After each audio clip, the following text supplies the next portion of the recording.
We deserve to thrive. We deserve to be in a mindset that allows us to be innovative and creative and really enjoy all that life has to offer, all of God's blessings. However, if we're so focused on, I just need to get some food on my table, keep a roof over my head, I just need to make it through the day, so I'm not thinking about the microaggressions and all the negative energy from hatred. The society was set up to where women were considered lower than men. They didn't have as many rights. Women were created to serve men in some places, right? This is a global issue, if you will. Women always being having to be in a subservient mode when it comes to men. And so because women felt disempowered in a lot of ways, some of the authors who are actually on my shelf behind me have written stories about the way they would like things to be.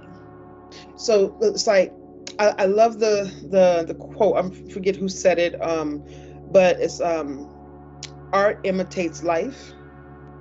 And so in that case, if you have art that imitates life, you have books, you have stories that are about real life and the way things are.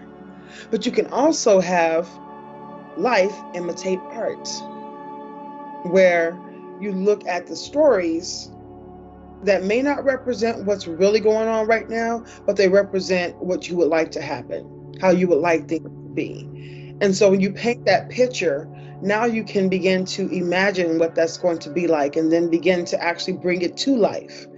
For people who've never seen anything different, they might not even imagine that there's a better life, that there's a better way, that there's something different that could actually empower them and allow them to live a life where they're thriving. But if there's a story that sets the tone, that gives you hope of something better, and lets your mind conceive it even before you realize it or achieve it, if you will, right? I love those type of stories, and I've read several of them from several Afro-Caribbean women authors who wrote about the way they wanted things to be. They wrote stories of women who were empowered, who were strong. And not that we don't historically have many stories like that, but of course, during the transatlantic slave trade, we lost a lot of our stories. And so it was tough to remember and recall all of the ways in which women have been strong, women have been leaders, women have been empowered to live a life in the way that they see fit. But to have a story, where in your imagination. There is a lot of information that you're sharing that are really very valuable for me.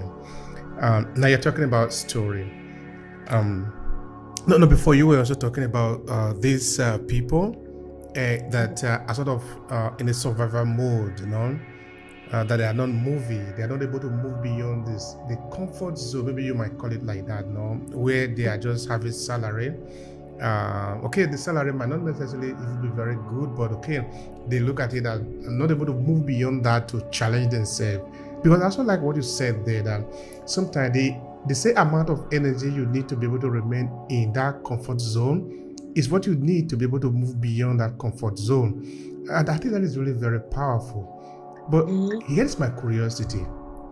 Why do we believe that we cannot move beyond that comfort zone? That's a great question. And you actually answered it in the question.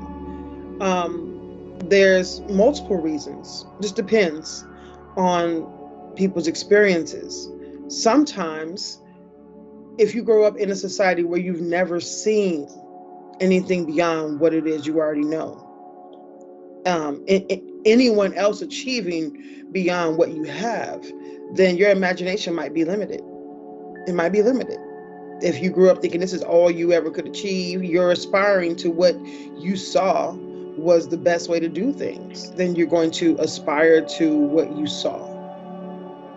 But if you're able to see something more, be experienced to other things, or just have more experiences to draw from, then your imagination can grow. And of course, you can imagine things beyond your current circumstances as well, but most often we aspire to things that we see, which is why it's important to have that imagination to think beyond your boundaries, and even if you've never seen it in real life, that you have some kind of image, whether it be a story, whether it be something you saw in a book, an image, something you heard about,